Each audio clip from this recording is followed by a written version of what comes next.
Let us pray. In the Father, the Son, and the Holy Spirit. Angel of God, who guarded here, who does love, who is here, and will stay at my side, and the light and guard, the Lord and guide. Amen. Thank you, Joseph. So, please check your surroundings for any crashes and arrange your chairs properly. Okay, you may now take your seat. Class rep, is there any absentees for today? As of now po, may 30, wala naman po absent. Okay, thank you. So, very good all of you. Talagang excited kayong matuto ha, at lagi kayong present sa classes. Good job. And so, last day na lang ng linggo. So, how are you? Kamusta na ang linggo nyo? Pagod na ba? Yes! Bakit pagod na? Ang daming gawain! Ang daming gawain. Nadagdagan natin yan. Don't worry. We aim to have a fun experience during learning. Kasi kapag learning, dapat tayo ay masaya. So again, lagi naman natin dinidiscuss ang ating classroom rules na laging focus ay sa harapan, listening rather than hearing. So yan, mga chairs nyo are properly arranged. And now let's proceed with our lesson for today. So bago yun, natatandaan nyo pa ba yung lesson natin previously? Natatandaan pa ba? Okay, para nakalimutan na. So, para matandaan, para i-refresh natin yung mga dyan, magkakaroon tayo ng activity mamaya. So, for now, we will discuss circulatory system. And by the end of this day, we are aiming to identify the parts of this respiratory and circulatory system. So, siguro naalala na kung ano yung previous lesson, which is the respiratory system. So, since na-discuss na natin yun, we are now focusing sa circulatory system. So, learning objective number 2 is to perform a debate about the significance of each blood component and their involvement with other body systems. So, ayun, ready ba kayo mag-debate mamaya? Excited? Yes! But parang ang lamya naman. Excited ba? Excited! Mga excited naman. So, sa pangatlo, sa oral buong klase, please read. Appreciate the importance of taking care of the respiratory and circulatory systems for maintaining good health. Okay, thank you. So, may sasabuhay ba natin ang objective na yan? Oo, dapat ay may sabuhay natin yan because it is our health. Now, dito papasok yung ating valuing, which is, pakipasa? We need to be mindful of how we take care of our respiratory and circulatory systems, as these greatly impact not only our overall health, but also the health of others. Naintindihan ba ang binasa? Yes! Ano ang sabi? We need to take care of our... So, kailangan ba natin alagaan ang ating katawan? So, sabi ko nga kanina, para ma-refresh yung memory nyo about our previous lesson, let's have an activity. Sir, Good afternoon, class. Okay pa ba tayo? Okay pa ba ang energy natin? But before that, before we begin our discussion, we will start with a short physical activity. So this activity is titled Heart Rate Olympics. So you will perform 15 jumping jacks, then observe your breathing and measure your heart rate. So and compare the result to your resting rates. Use this information to discuss how the heart responds to physical activity. So, are you ready, class? yes! Are you ready, class? Yes! Okay. Anyway, before we begin, sa mga hindi kaya ang jumping jacks, you may remain seated naman, class. Panoorin nyo na lang yung iba nyong kaklase and para sa participation na rin. So, sa mga kaya class, kindly stand up and make sure you have space to move around. So,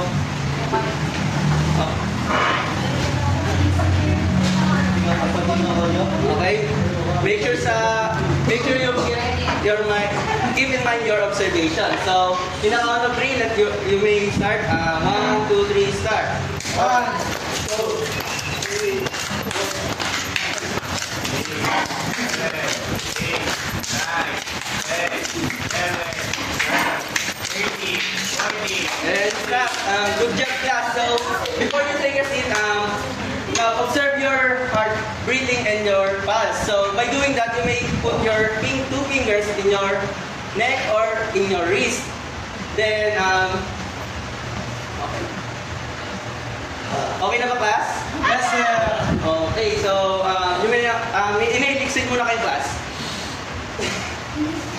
Inhale. Inhale, exhale.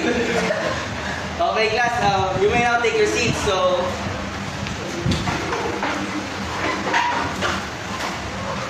class, ano napansin nyo sa activity natin? Kamusta ang yung paghinga at yung heart rate niya? Yes, Mr. Barnesco. Bumilis po yung heart rate ko sa kanyang pagsulit po ng ay, hindi pa po yung paghinga ko. That's right. So, any other answers? Yes, Mr. Gigante. Sir, parang hinihingal po ako. Tapos kapag hinihingal po ako, mas mabilis din po yung heart rate ko. Reference natin. Okay, that's also correct. So, sa tingin nyo, class, anong system ang connected sa ating activity ngayong araw? Ano po? Yes, Mr. Berate. Ano po, yung respiratory tsaka po circulatory system. Okay, that's right. So, yesterday we've already discussed about respiratory system. So, later on we will about to discuss circulatory system. So, baka for more learning. So, moving on, I have here another activity to which you will identify the similarities and differences between the two images. So, here are the first set of images. So, who wants to identify? Yes, Mr. Tapang. Sir, yung first image po is emoji text na heart po, and the second one is a real heart for studying. Okay, that's right. Any other answers? Yes, Mr. Gigante. Yung ano po, yung sa left side po, parang plain generalization of heart po. Tapos dito naman po sa isa, parang detailed human organ with yung heart po natin. Okay, that's correct also. So, next. How about these two images? Yes, Mr. Fortunate. Yung sa left side po is ginagamit po sa instructions, and sa right side naman po is nasa technical po siya. And ano po, parang po silang nagkatadoy ng fruits. Okay, that's right. So I know na you may idea na kayo sa circulatory system. So, later on, we will reinforcing that during our discussion. So, excited na ba kayo, class? Yes! Mr. So, ayan, since nalaman na natin, ano yung mga parts na mga circulatory system, meron pa tayong activity na gagawin for our formal discussion. Magbibigyan ko ng scenario, dalawang scenario na gagawin. So, since ang gagawin natin sa scenario 1 ay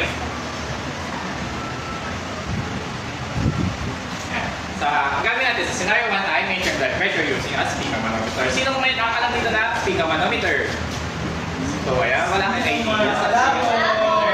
So, ito ang speaker manometer. Ito ang ginagamit natin sa pagbuha ng blood pressure na ating pasyente. So, and sa scenario 2 naman, ang gagawin natin ay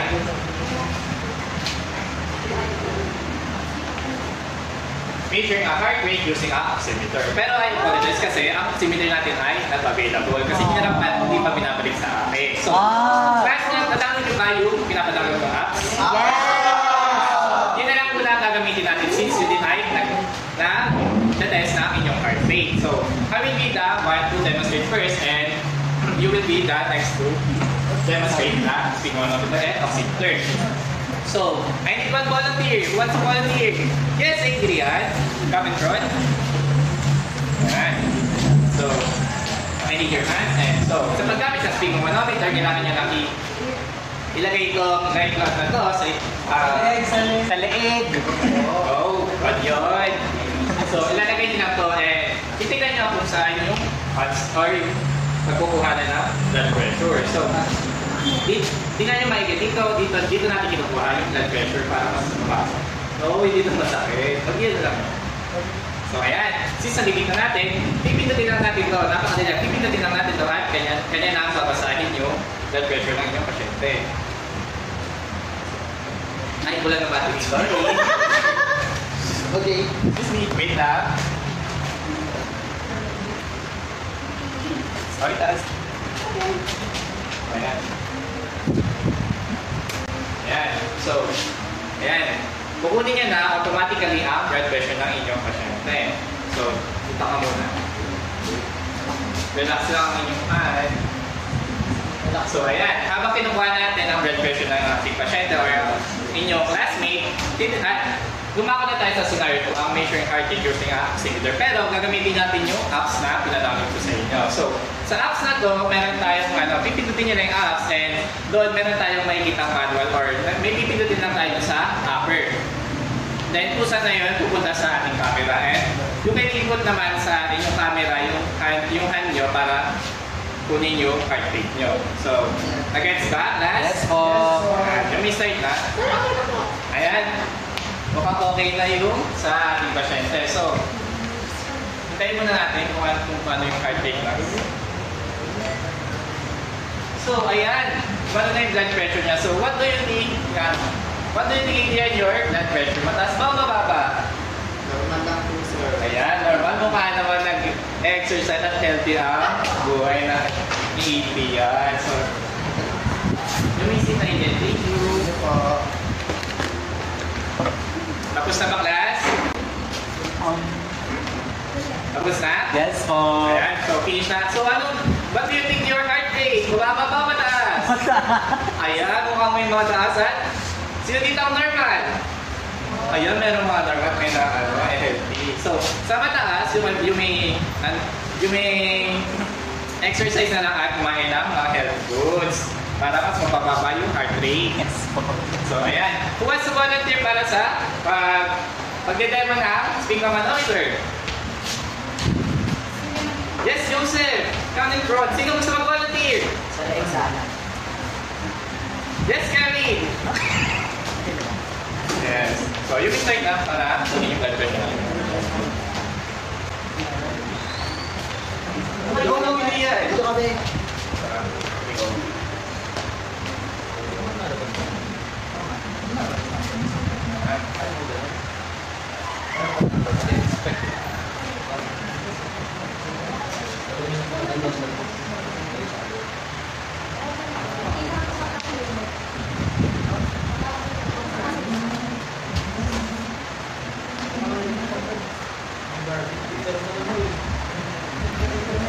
So, yung mga hindi ba nakapag-download, pwede nyo naman hiramin sa mga klase nyo para makuha yung heart rate. Okay. Para matry nyo din kung paano gamitin yung oximeter.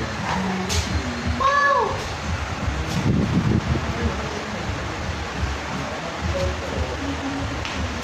May napakas. Ayan. So, Joseph, what do you think is the result? Mataas o mababa? Mataas po. Ayan, mukhang hindi stress ang inyong pasyente. Yan. Yan, thank you. Thank you. So, ayan, mukhang naiintindihan at nalaman natin kung paano gamitin ang sphygmomanometer at oximeter. So, options tapos na tayo. Let's start it to our formal discussion. Which Miss Kyla will be discussing blood. So, ayan, nalaman nyo na kung paano gumamit nakita nyo na kung paano gumamit ng sphygmomanometer at yung heart rate na nasa app. So, before we begin to our lesson, may tuturo muna ako sa inyo. Kapag sinabi kong chicken, ang sasagot nyo ay nuggets. Chicken? Nuggets! Chicken? Nuggets! So, very good. At isa pa. Pag sinabi kong crystal, ang sasabihin nyo ay clear. Okay, crystal? Clear! Crystal? Clear! So, ang ibig sabihin lang niyan ay naintindihan niyo yung lesson natin. So,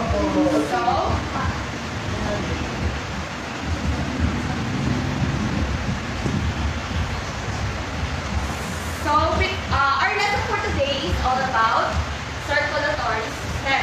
So, circulatory system is the organ system in our body that is responsible for blood transport all throughout our body. It has three major parts which are the heart, blood vessels, and the blood. Let's start with the blood. Blood is a bodily fluid that is responsible for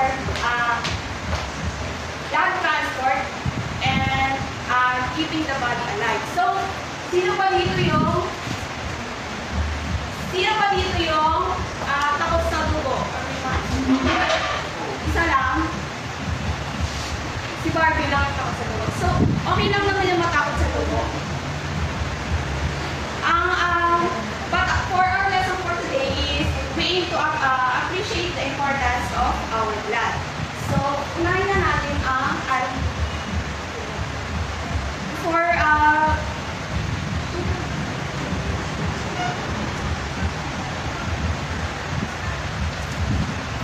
so, ang blood ay has three components.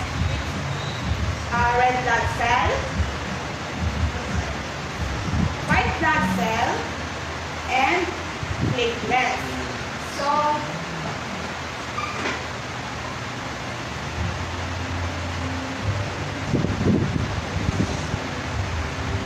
ang red blood cell ay this blood cell is the one who transports nutrients and oxygen to our body cells. Since these body cells needs oxygen to live. It also carries carbon dioxide away from the cells since para ma-expel ng body natin yung ma-expel natin ng body through our lungs.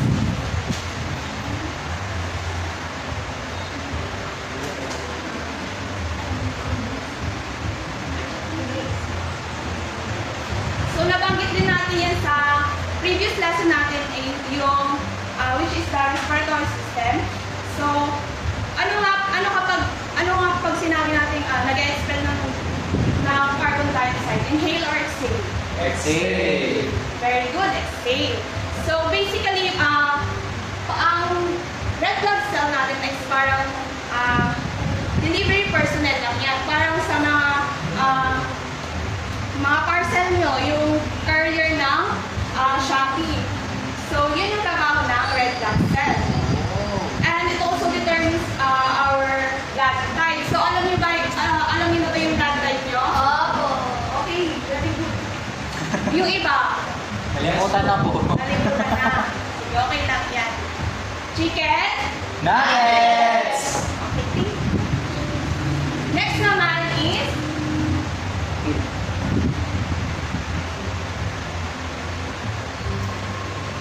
white blood cell. This white blood cell is a part of our immune system to fighting off bacteria and viruses na napasok sa ating katawan. So kapag kung pag nilalagnat tayo, napapansin niyo umiinit yung ating katawan or nararamdaman yung ating katawan. But behind the scene, white blood cell yon. Your immune system kill the bacteria. So, ganun din sa mga sugat. So, speaking of sugat, papasok dito yung platelets. So, kapag nasugatan tayo, di ba, nagdudugo yun. Yung dugo na yun yung red blood cell. So, kapag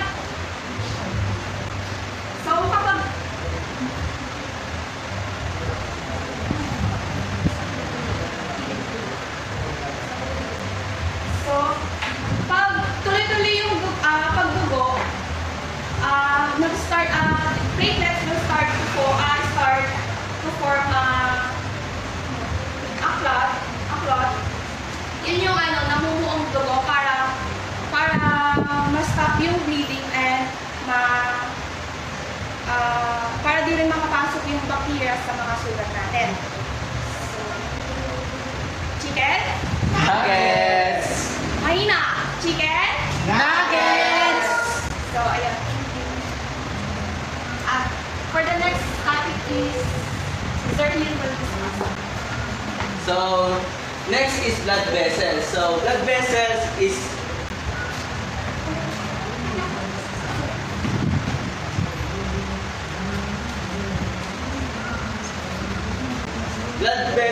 a tube that transports blood throughout the body. So, it is responsible for delivering oxygen and nutrients to the tissue and removing waste products, specifically the carbon dioxide. So, may three types tayo ng blood vessels. So, artery, veins, and capillaries. So let's talk first about the arteries. So arteries is the one who carries oxygen-rich blood away from the heart. So it has thick wall that can withstand the high blood pressure. So next is the veins.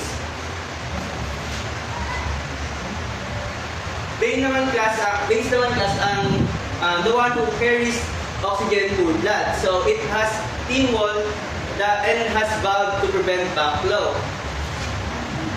So ito yung artery class.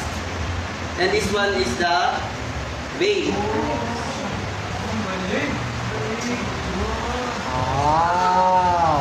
May tanong ako sa inyo class. Sa tingin nyo, bakit kulay red ang artery at blue ang vein? Anyone? Okay, Mr. Gigan. Sir, I think yung artery po kasi nagkakaroon po siya ng oxygenated blood. Tapos yung veins naman po, nagkakaroon naman po sila na deoxygenated blood. Okay, that's right. So naunahan mo na sa mismong rason ng kung bakit siya blue and red. And also, mas madali siyang ma-identify pag magkaiba ang color kasi sa totoong buhay class, parehas silang pula. But the artery has the bright red colors, and the vein is the dark red colors. So lastly is the capillaries.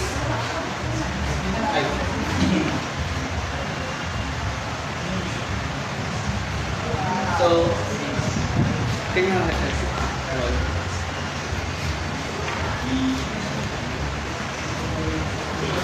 next is capillaries class.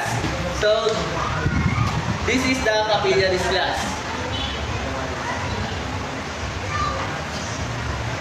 So,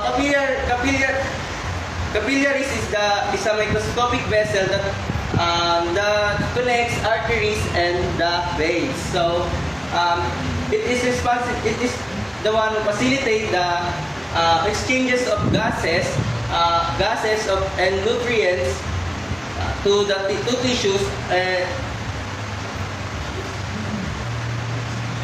between the tissues and the blood. So, sa summary class, ang blood na galing kay artery ay papunta siya sa capillaries and doon siya mag-exchange ng gases. So, yung gases na yon ay mapupunta kay vein. So, doon na susunod yung dadaloy. So, chicken ba class? Yes. So pa, chicken? Yes. Okay. So, next is the heart. So, Miss Bilhab will be discussed that. Okay, dito na tayo sa heart. At parang ang damyan ninyo, ba't ang bababa naman ng energy ng mga heart nyo? Bakit parang ang hina ng sagot? Baka gusto nyo ba mag-jumping jack ulit para magka-energy? So, dito na tayo sa last part natin, which is the heart. So, basically, ang heart, ang main organ ng respiratory system, na kung saan ito yung nagpa-pump out ng blood throughout the body. Also, I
Chicken? Nuggets! So, dito sabi right atrium. Asan ang atrium? Taas o ba? Taas. Eh sabi right. Saan daw ang right atrium? Dito. Very good. Tapos sunod naman ay right ventricle. Ito ay pagkakasunod-sunod na ha. Right atrium, then right ventricle. Saan? Baba. Sa baba. Sunod naman ay left atrium. Sa left. Sa top left. Upper left. And yung left ventricle, sa Upper. baba. Okay, so naintindihan ba yung apat na parts? Hindi naman nalilito?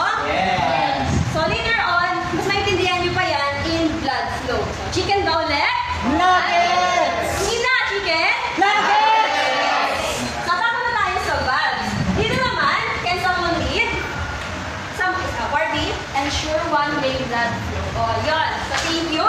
So, basically, ang function ng valve is to make sure that the blood doesn't go back to where it came from. So, dito meron tayong apat na valves. So, ang mga valves na yan is, they all have the same function, but they differ on where they are located. Nakita nyo ba lahat yung picture? Nakita nyo naman? So, yung first two kasi is found right here. Dito tayo sa right, so between the right atria and the right ventricle. So that is called the tricuspid valve. Ay, beforehand pala, I wanna teach you something para matandaan niyo yung pagkakasunod-sunod ng valve. So, take note, the mnemonic, tao po, may ayuda. So, T-tao for tricuspid, po ay, ito para, po for pulmonary, M, may for mitral, and ayuda for aortic. So, ano nga ulit? Tao po, may ayuda. Okay, very good. So, yun na. Una is ito, yung tricuspid valve. Then, the next is the pulmonary valve. Very good. So, ang pulmonary valve, kapag narinig niyo ang pulmonary, related dito yung lungs. So, dito siya sa may papunta ng lungs. Ito, ang ating pulmonary valve. Yan. And then, susunod naman ay yung mitral. Very good. That's also called bicuspid. Dito naman, siya matatagpuan between the left atria and the ventricle. Itong white na yan. That is the mitral valve. And lastly, the aortic valve. Ito na yon, connecting to the aorta. So, speaking of aorta, it is the largest artery in the body. So, sabi nga ni Sir Hill kanina, di ba, yung atria daw natin is the one who carries oxygenated blood. So, meaning, yung ating aorta, being the largest artery, it carries the oxygenated blood throughout the body. Siya yung naglalabas ng blood from the heart papunta sa katawan natin. Kasi nga, kaya kapag nakikita niyo sa mga illustration ng heart, parang may mga malalaking tubo na red. That is the aorta. So, ayan. The next one naman is the vena cava. The vena cava, sila naman yung vein. So, meron tayong dalawa. We have the superior and inferior vena cava. Kapag sinabi natin superior vena cava, ito yung vein na nagtatanggap ng blood from the upper body. So, simula dito sa ulo, bababa, hanggang dito, tinatanggap ni superior vena cava. And kapag naman yung inferior vena cava, siya naman yung natanggap from upper lower. Lower. Very good. So, yun naman ang main difference ni superior and inferior vena cava. Chicken ba?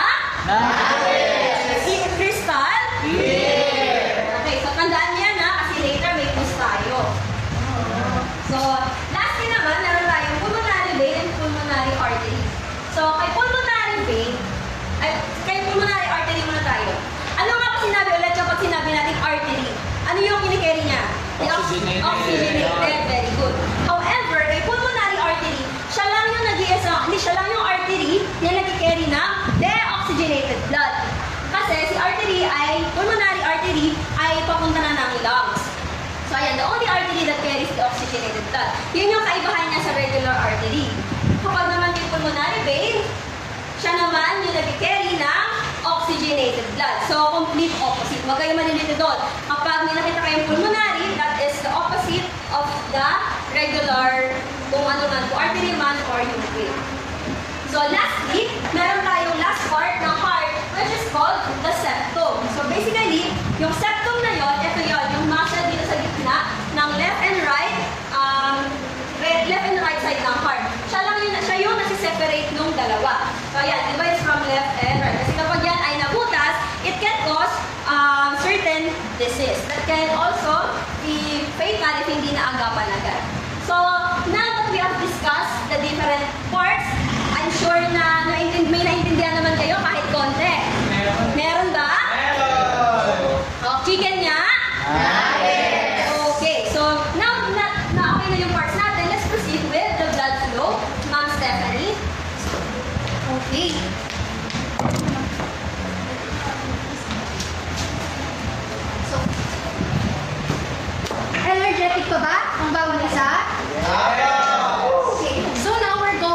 exciting voyage sa ating katawan.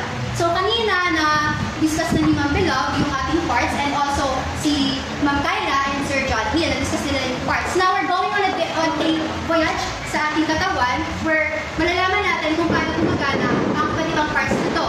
And ang una yung dapat tandaan ay ang ating circulatory system is like a speedy delivery sa ating katawan. Ito ay gumagana ng fast, efficient, and then energetic. Kasi kapag hindi, it will lead to death.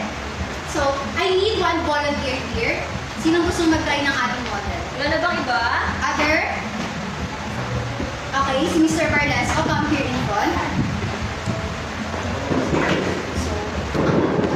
So, ang una yung gagawin is to push. Okay, wait lang. So, may syringe tayo here. This color blue represents the deoxygenated blood and this color red blood represents the oxygenated blood. So, Mr. Barlesco will push the oxygenated blood. And then, you have to observe kung anong nangyayari. Okay, push nyo na, maubos nyo na. And then after that, ipupush nyo naman yung red blood at kung anong nangyayari. So anyone who can share their observation about dito sa ating model? Mr. Bayrante? Ma'am, napansin ko po na magkaiba po ng dinaanan yung red, yung oxygenated blood natin sa heart. Okay. So what we think is the reason kung bakit ganun? Ma'am, I think po kaya po sila magkahiwalay para po ma-prevent yung ma-prevent po yung pagkahalo ng deoxygenated at oxygenated blood natin. Since ang tanda ko po ay yung deoxygenated blood po natin ay bukod po sa wala siyang oxygen, may kasama din po siyang ibang waste na palabas na po ng katawan natin through our lungs. So kung makakalo po siya sa oxygenated blood na papunta pa lang po sa iba't ibang parte ng katawan natin, meron po possibility na yung mga waste products and toxins nila ay ma-reabsorb natin. So baka magkasakit po tayo dahil. Okay, so walang haba ng sagot ni Mr. Bayrante, but that is correct. So let's just take a look deeper kung paano talaga siya gumagana. So kanina, nung pinush ni Mr. Barlesco yung kulay blue na blood, it enters the vena cava first, the superior and then the inferior vena cava. So sa superior vena cava, blood from the upper part of the body or the upper extremities, including your neck, including your shoulder and your arm, dyan siya papasok sa superior vena cava. And then ang inferior vena cava naman ay papasukan ng mga dugong galing sa legs, sa feet, and then sa thighs. Hindi siya magagaling. Pero ang tanong ko sa inyo, bakit sa superior vena cava lang hindi pumapasok sa ating model? Why? Why do you think na sa superior vena cava lang yung model natin? Do you think kaya ba natin gumawa ng model ng branching tubes sa labas? My God. Okay, no, hindi. So dito sa ating model, sa lalong pinasukan niya, because it's complex, nagawan siya ng mga branching tubes na papasok din dito. But if you're gonna dissect the body of a human, may kita nyo na dito talaga siya pumapasok po dyan. So kung ito yung body, papasok dito yung papasok siya here. And then, mag-limit lang yun din naman sa right atrium. Or yung, kung tatawagin natin, is the arrival lungs for the deoxygenated blood. Yun lang yung pinaka-third blood.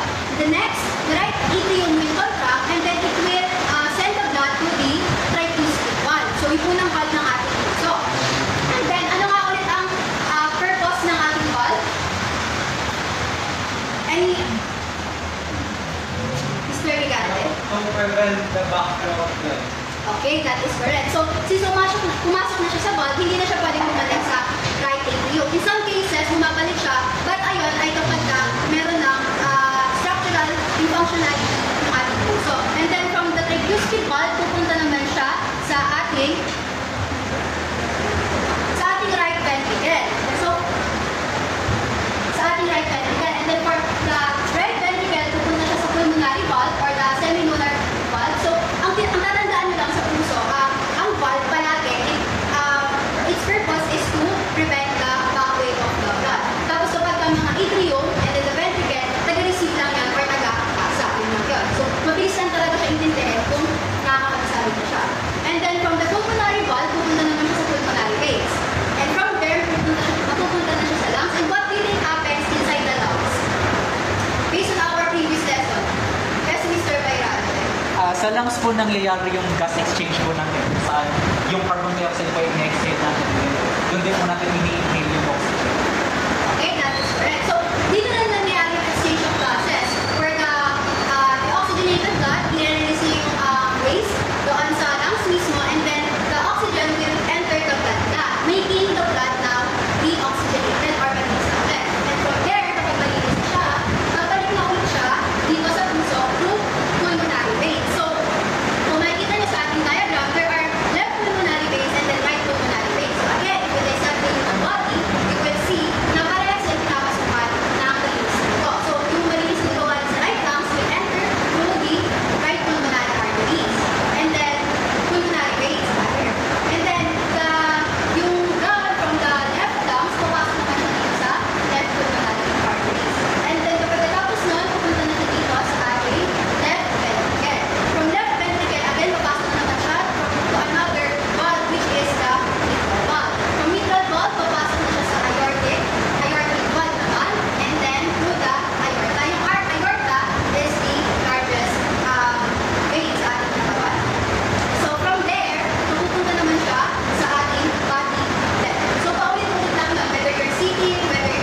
ito ang pulmonary circulation.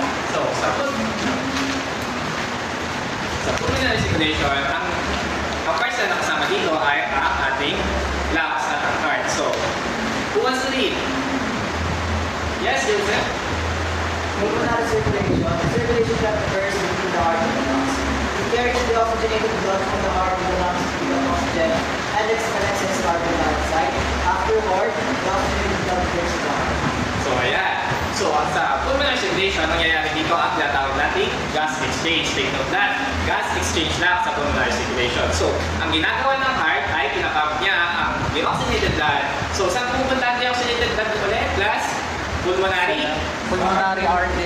Yan, pulmonary artery. So, the heart pumps the deoxygenated blood to pulmonary arteries and goes to the lungs. So, after that, pagkatapos niya pumunta sa lungs, it releases carbon dioxide or the waste products, what we call waste products, and absorb oxygen. So, after absorbing oxygen, it will become oxygenated blood. So, this oxygenated blood will go to the pulmonary veins. So, doon dumadaan ang mga oxygenated blood and go back to the heart. So, ayan. Natapos na yung cycle sa pulmonary circulation. So, after that, the heart will pump the blood or the oxygenated blood to all parts of our bodies, which we are called systemic circulation. So, who wants to lead? Yes, Matt. The circulation that occurs between heart and the rest of the body. It carries oxygenated blood to all body cells and returns the oxygenated blood to the heart. This circulation begins when blood leaves the left ventricle. So, ayan. So, systemic circulation is all about delivering of oxygenated blood to all parts of the body. Siyempre, kailangan ng aming katawan ng mga blood at oxygen para mag-function properly. So, sa heart, magpapap ng oxygenated blood na and it delivers to the capillaries. So, ang capillaries ay mag-deliver ng nutrients and oxygen with the oxygenated blood sa ating katawan. So, dahil dito, nakakagalaw natin ang ating katawan na nagpafunction properly na yung mga parts ng ating body. So, ayan yung ginagawa ng systemic circulation. So, next is, syempre, hindi naman kailangan na ang heart. Siya kasi ang pinaka-main na pumping station ng ating katawan. So, who wants to lead? Yes, Barbie? The circulation that occurs within the heart itself, it supplies oxygenated blood to the heart muscle through the coronary arteries. Okay, so coronary circulation is all about the cycle of oxygenated blood or delivering of oxygenated blood through our heart only. So, kailangan ng heart ng oxygen para mag-function properly. So, ang ginagawa ng heart, nagtitira siya ng oxygenated blood at iniiwan niya pa sa coronary arteries. So, before siya mag-pump ng blood sa ating katawan or sa ating every parts of our bodies, nagtitira siya sa ating coronary arteries or left and right coronary arteries para mag-flow ito sa ating heart, sa mga muscles ng ating heart, sa cells ng ating heart, at sa mga different parts ng ating heart. So, ayan ginagawa ng coronary circulation. So, remember guys, sa pulmonary circulation, ang ginagawa niya ay gas exchange. And sa systemic circulation naman ay ang pag-deliver of oxygenated blood to our organs of our body. And while the coronary circulation is calling in the heart. So, learning pa class? Sige nga, try nga natin kung talaga. Ano ang purpose ng pulmonary circulation? Yes, Nat? Ano po, para po ma-oxygenate yung deoxygenated blood natin. Oh. How about that systemic circulation? Ayan, parang wala na ano. So, yes, Natalie! Systemic circulation po, para po ma-circulate yung blood sa iba't ibang parts ng katawan natin. So, yan. So, sa coronary naman, tandaan na, I will repeat that purpose of it. The pulmonary circulation is all about the gas exchange or releasing of carbon dioxide and absorbing of oxygen. While in systemic, it delivers the oxygen and nutrients to our organs of our bodies. And the last is the coronary circulation. It delivers the oxygen and nutrients to our heart para mag-function sila properly. So, any question? So, kung wala, mayroon ako tanong. So what do you think is the importance of studying the circulatory system? Yes, Joseph. It is very important because studying circulatory system is studying your heart, how your blood flows. So, to avoid diseases and to maintain good. Yan, thank you. So, tama yung sinabi niya. So, studying circulatory system, pwede natin siya, marami tayong malalaman sa kanya. So, kung paano natin siya papapanatiling healthy, kung paano yung mga disease na maaari natin makuha, or pag nag-malfunction yung isang parts na ating circulatory system. So, since tapos na tayo sa type of circulation, let's go to the next topic. Which is the fly step. Step B. So since we're done with our type of circulation, we're now going to move on to our circulatory system diseases. So can anyone read this? Mr. Anas? Circulatory system diseases. These are conditions that affect the heart, blood, and blood vessels. Okay, thank you, Mr. Anas. So ito yung mga sakit or mga illnesses, diseases that we acquire if we don't take care of our health in general. So hindi lang ito kapag inaalagaan mo yung puso mo, but it does require yung buong katawan natin. Kasi kapag na-apektuhan ng isa, ma-apektuhan na rin yung lahat. First example is the congenital heart disease or the heart defect present at birth that affects the structure or function of the heart. So, can anyone tell kung ano yung idea nyo dito? Yes, Mr. Vigante. Parang may part po na heart na hindi siya complete or parang hindi po dapat nandun. So, na-apektuhan po yung tao mayroong heart na yun. Yes, that is correct. So, ang pinakatatandaan nyo lang dito is it is present at birth na. Ibig sabihin, pinanganak ka pa lang, meron ka na ito. So, ang example nito ay yung nandito sa ating picture, which is the ventricular septal defect or yung problema natin sa septum.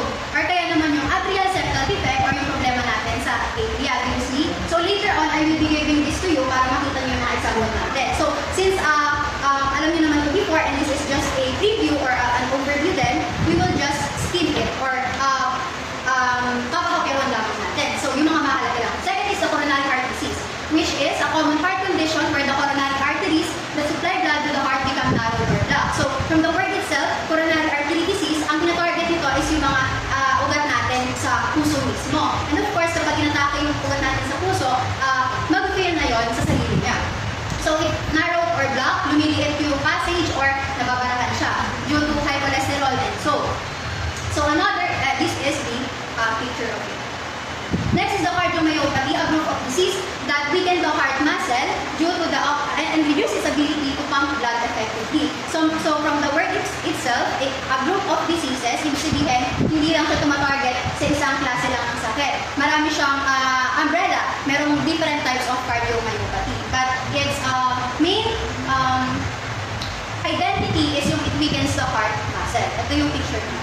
So, meron tayong hypertrophic cardiomyopathy or yung dilated cardiomyopathy. So, kung makikita nyo, sa dilated, namamaga yung left ventricle natin and then sa hypertrophic naman, nagtitiken yung ating heart muscle. Next is the arteriosclerosis. It is the hardening or thickening of the arteries. Ang common form niya is the atherosclerosis. So, do you know the difference between the two? Okay, no. So, okay naman dito, atherosclerosis is just under arteriosclerosis. But the diseases itself, lagi lang siyang pumapasok sa arteriosclerosis.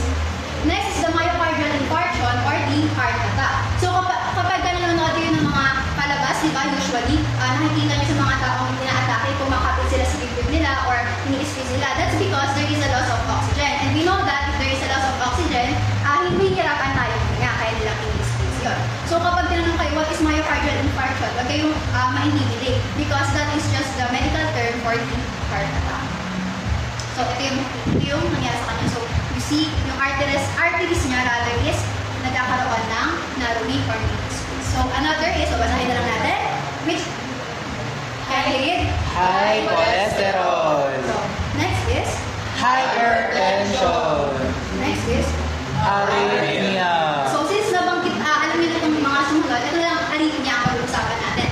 Are you familiar with this? Yes. So arrhythmia is an irregular heartbeat or an abnormal heartbeat. So we have two types of heartbeat, yung mabilis and yung mabagal. Yung mabilis, yun ay yung tachycardia. And then yung mabagal, yun yung bradycardia. Hindi porket meron kang arrhythmia, ibig sabihin may sakit ka lang nakakamatay. Usually kasi, there are some cases na ang arrhythmia ay caused lang by different factors such as exercising, kapag tumakbo ka or nag-exercise ka, yun yung pagiging epekto niya.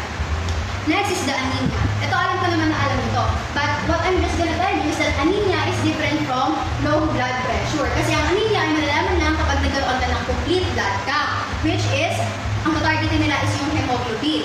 Ang aalamin nila. Pero kasi ang low blood pressure, ayun yung sa pressure lang ng dugo. Kagaya ng ginawa ni Sir Pelaez kanina. So magkaiba yun, huwag nyo silang ang babalik na rin. So ayan siya.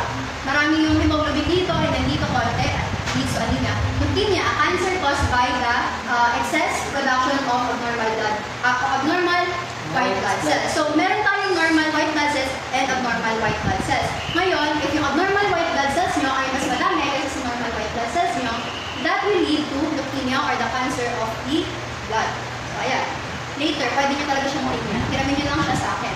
Last is the vasculitis. So from the word itself, vasculitis, blood vessels lang siya nangyari or sa vascular parts. So it is the inflammation or pamamaga of blood vessels due to weakened immune, due to medications, and due to infection. It causes narrowed arteries, blocking them, and weaken them. So kapag ka-infection, alam naman natin kapag may mga diseases tayo nakuha, ina-atake niya. And then sa mga gamot naman, nagkakos siya ng pamamaga kapag mali yung doses na nakuha natin. So that's why important talaga na alamin natin yung tamang doses. So that's all sa ating diseases. So the some of you know kung ano pa ang mga example ng circulatory diseases natin. Yes, Miss Party. And John disease. Mr. Gigante. Varicose veins. Okay, varicose veins. Bakit kaya varicose veins? Okay, so varicose veins, from the word itself, vein, which is a part of the circulatory system. Kaya considered pa rin siya as circulatory diseases. Any other answers? Yes, Ms. Ano po, deep vein thrombosis. Okay, so lalo nang parang hindi kayo alam na ka. So ayun, example siya from thrombosis din. So that's all, and then ang paalala lang namin, these are the diseases na nakukuha nyo, kaya kailangan talaga alagaan through exercise, through proper diet, and through proper sleep schedule. So, now ayan, let's have an activity, which is discussed by Sir Josh. So ayan, since tapos na tayo sa formal discussion, meron tayong gagawing activity. Ready ba? Lahat? Ako! May energy pa ba? Sa kabila? Ayan. So, ang gagawin natin na activity ay creating an artistic expression that highlights ways to prevent or manage diseases of circulatory system, such as heart disease, high blood pressure, or stroke. Use our creativity to educate and inspire others and health habits. You may choose the following purpose and purpose your own ideas. So, ang pwede nyo gawin ay drawing or posters, slogans, poems or songs, and comic strip, or any na mas creative or mas ma-testing nyo yung paano yung mag-prevent and keep nyo ating katawan ng healthy. So, ayan. This is the rubric for the activity. You may take a picture para mas malinaw nyo makita. Okay na ba? Ayan. So, I will be giving you 3 minutes to do this activity. Let me start na.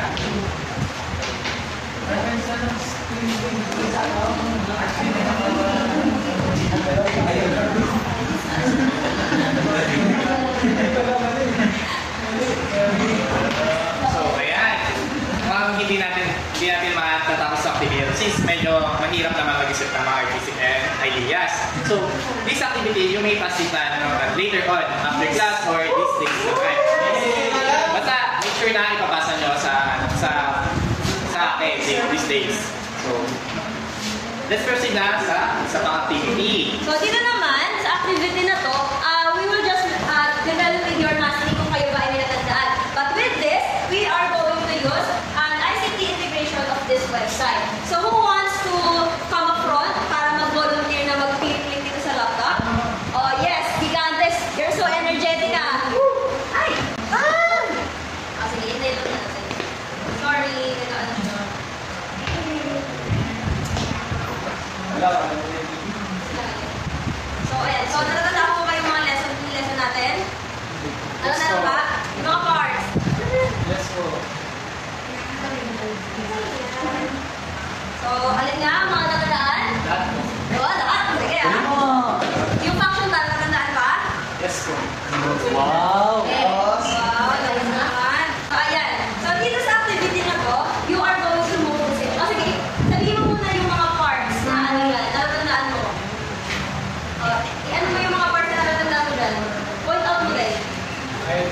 mga veins po. Yun, arteries, veins. Next is the superior and inferior vena cava. Okay. So, at marami ka naman natandaan. So, yung blood flow, nakikita nyo, ayan.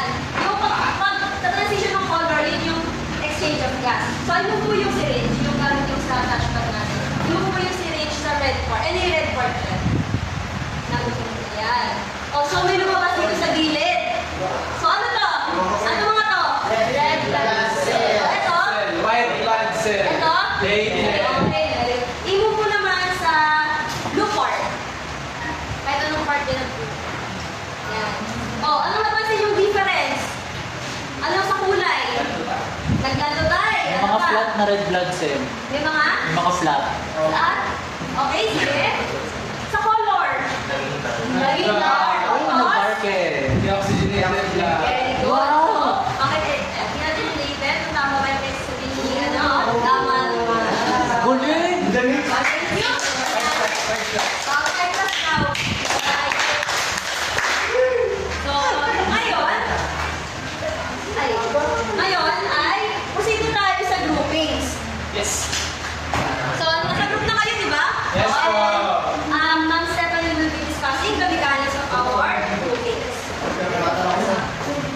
So for this activity, you will be grouped into 3 and then may ma-assign sa inyong type of blood cells.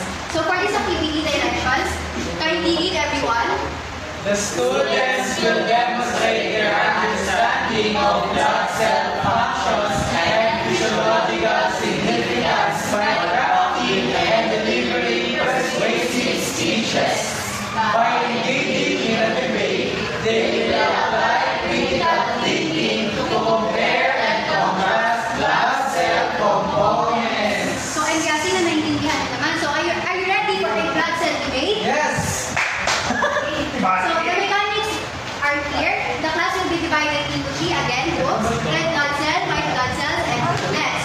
Next, each group will prepare a concise speech justifying why your assigned blood component is the most vital. So any reason ay pwedeng gamitin dyan.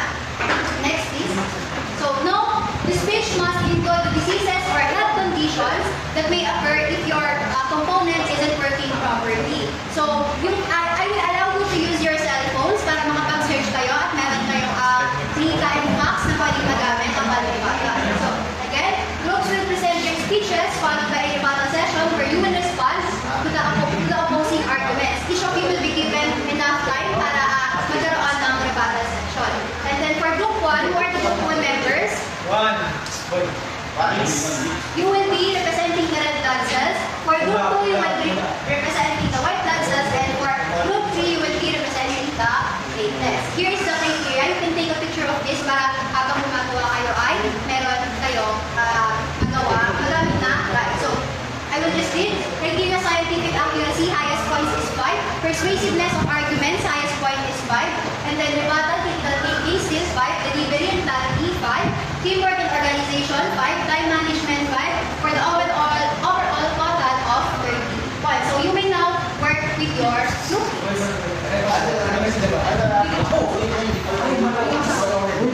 Red blood cell. Sino yung red blood cell? Red blood cell. Pula.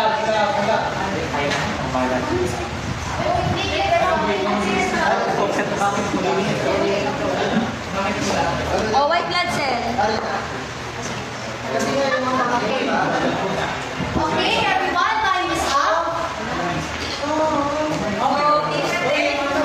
Again, ano lang po ha? 30 seconds kada turn.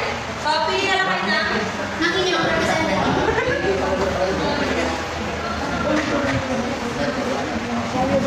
Ready na ba? Kahit tumayo na lang kayo sa inyong place. Ready na? 1, 2, 3, go! Alright po. First of all, for starters, red blood cell is known to transport nutrients and oxygen to cells to survive. Parang delivery courier lang sila na nagdadala ng food and oxygen once na wala nang deliver, mamamatay sa gutom at hindi makakahinga yung mga cells. Another thing is carbon dioxide poisoning. Kapag walang red blood cell, wala exchange of gas processing waste of product ng CO2. Matatambak ang cell at it can damage organs. At isa pa, Tama na. Saan na? For group 2, sinong group 2? Ay, white blood cells. So, ready, set, start. So the presence of white blood cells and cells ensures that our body is protected from all kinds of foreign substances. It can be viruses, it can be bacteria, it can be different objects. Pero white blood cells ensures that we are protected against them. If white blood cells is not working, like for example, for leukemia, merong possibility na meron tayong abnormal white blood cells. Hindi na malalaban ng properly yung disease sa katawan natin. Therefore, mas madali tayong magkakasakit.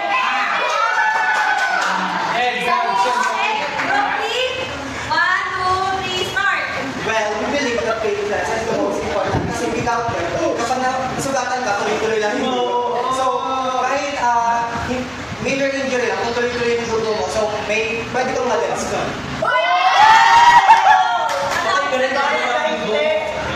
Okay, rebuttal ng group 1. 1, 2, 3, go. Let's do the brain for an example. The brain is highly dependent sa oxygen. So, without the red blood cells supplying them sa oxygen, mag-brain yung function niya. So, tawag doon ay cerebral ano siya. Alam niyo ba yun? yes! Tapos yung heart din, without oxygen, cardiac arrest ang aabutin. So, that's why red blood cells is the most important. For white blood cells, rebuttal, timer starts now. O sige, kung wala tayong white blood cells, meron tayong trait kasi magpapagaling ng sugat natin. Meron tayong red blood cells magpapagaling ng nutrients. Kung wala tayong white blood cells, kahit puno tayo ng nutrients, madali tayong magkakasakit. So wala tayong nakakagamit ng nutrients na meron tayo. Wala! Pag wala red blood cells, ay di yung tao!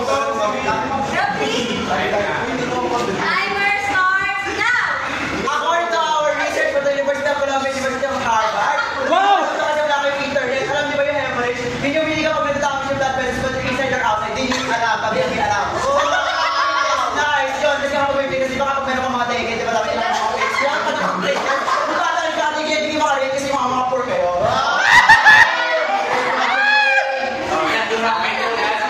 So, okay. Every one of you presented arguments and speeches. Strong naman and delivery. Medyo may pagka-saucy lang. Maganda naman siya. So, ang tanong ko sa inyo, do you agree na meron talagang pinaka-importante na blood vessel? No!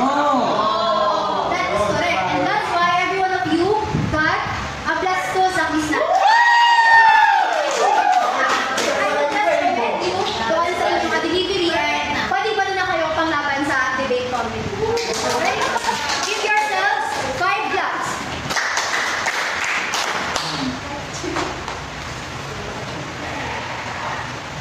So now let's proceed to the generalization. So here's the question. What do you think will happen if we don't take good care of your body? Who wants to answer? Yes or no? If we don't take good care of our body, especially through a poor diet, lack of exercise, or smoking, our respiratory and circulatory system can suffer po. This may lead to clogged arteries, high blood pressure, or heart disease, which can reduce blood flow and oxygen to vital organs, putting our life at risk. Okay, very good. Let's give her a 5 blocks.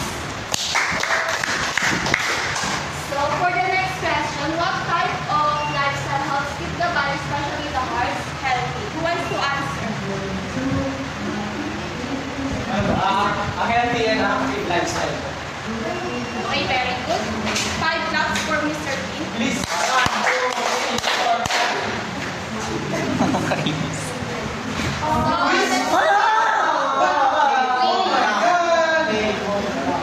So meron na tayong provided na Take home quiz. So,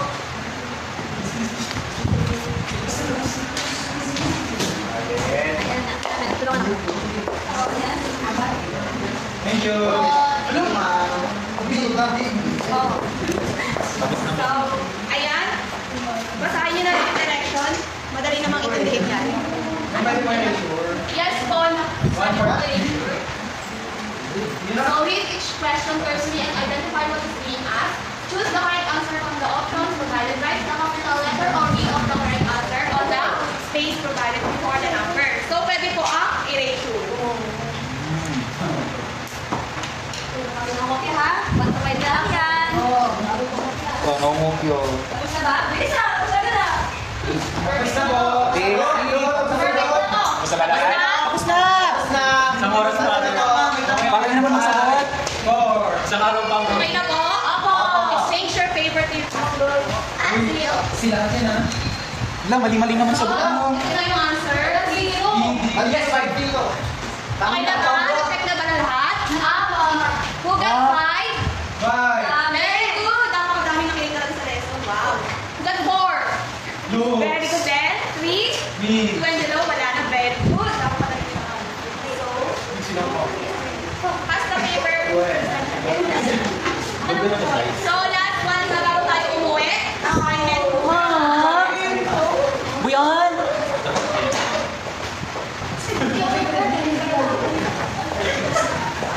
So, makinig muna. May assignment kayo on a A4 bond paper, create a printed infographic about a certain related disease, include its definition, causes, risk factors, and prevention methods, and visual evidence. So, ilalagay ulit. Ma'am So, po. take note. Ito na yung sample. Tingin na lang. So, take note then. Avoid using disturbing pictures. You baka kasi medyo, yung pictures natin. So, stick na lang kayo sa drawings or illustrations. Yes. So, rubric for the criteria, content accuracy or verification and clarity or originality. Isasend na lang namin yung PPT. So, ayan, mukhang makakauwi na kayo. Bigat ang bayan! So, before that, let's all stand up and have a closing prayer. Gigante, pakibaba mo na ang bag. Uwi na? Joseph, please lead the closing prayer. And then the Father, the Son, and the Holy Spirit. Dear Jesus, thank you for dahil sa amin po ito. At dahil pagkalipan po namin ang mga pibos. Thank you for dahil binigyan mo kasi binigyan ng hindi po naman talagang sobrang gagal mo ito talagang namin po. Sana po gabay po mga karis ko ba yung mga pibos ko po dahil ang bago sa ito ng ating po. So please clean your surroundings first and arrange your chairs properly.